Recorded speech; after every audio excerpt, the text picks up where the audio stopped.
ইসকনকে নিষিদ্ধের দাবিতে গাইবান্ধায় বিক্ষোভ মিছিল সমাবেশ অনুষ্ঠিত হয়। উগ্রবাদী ইসকনকে নিষিদ্ধ ও সাইফুল ইসলাম আলিফ হত্যাকারীদের গ্রেফতার ও ফাঁসির দাবিতে শুক্রবার জুম্মার নামাজের পর গাইবান্ধা শহরে বিক্ষোভ মিছিল ও সমাবেশ অনুষ্ঠিত হয়। জেলা শহরের বড় মসজিদের সামনে হেফাজত ইসলামের নেতৃত্বে সমবেত হয়। পরে একটি বিক্ষোভ মিছিল বের করে বিভিন্ন সড়ক প্রদক্ষিণ করে। হেফাজত ইসলাম বাংলাদেশ গাইবান্ধা জেলা শাখা এই বিক্ষোভ মিছিল ও সমাবেশের আয়োজন করে। পরে কাচারি বাজার এলাকায় এক সমাবেশে হেফাজত ইসলাম বাংলাদেশের জেলা নেতৃবৃন্দরা বক্তব্য দেন।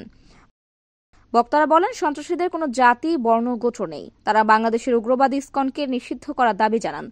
সেই সাথে সাইফুল ইসলাম আলিফ হত্যাকারীদের দ্রুত গ্রেফতার করে ফাঁসির দাবি জানান। এছাড়া যেসব সন্ত্রাসীরা মসজিদে হামলা চালিয়েছে সেই হামলার তীব্র প্রতিবাদ ও নিন্দা জানান। বিচক্ষণতার নাম। এজন্য এই আসামি যেহেতু রাষ্ট্রদ্রোহী মামলার গ্রেফতার, সে রাষ্ট্রীয় আসামি। আমরা রাষ্ট্রের নাগরিক, রাষ্ট্রের কল্যাণ চাই, সমৃদ্ধি চাই।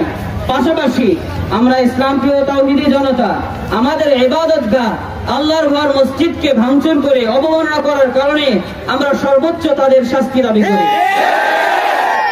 আমরা উদাত্ত আহ্বান জানাবো, যারা সাইফুল ইসলাম আলিফ ভাইকে হত্যা করেছে তাদেরকে শনাক্ত করে উপযুক্ত বিচার করতে হবে। এরা মসজিদে হামলা করেছে, মসজিদের পবিত্রতা নষ্ট করেছে, তাদেরকে গ্রেফতার করে ফাঁসির আওতায় নিয়ে আসতে হবে।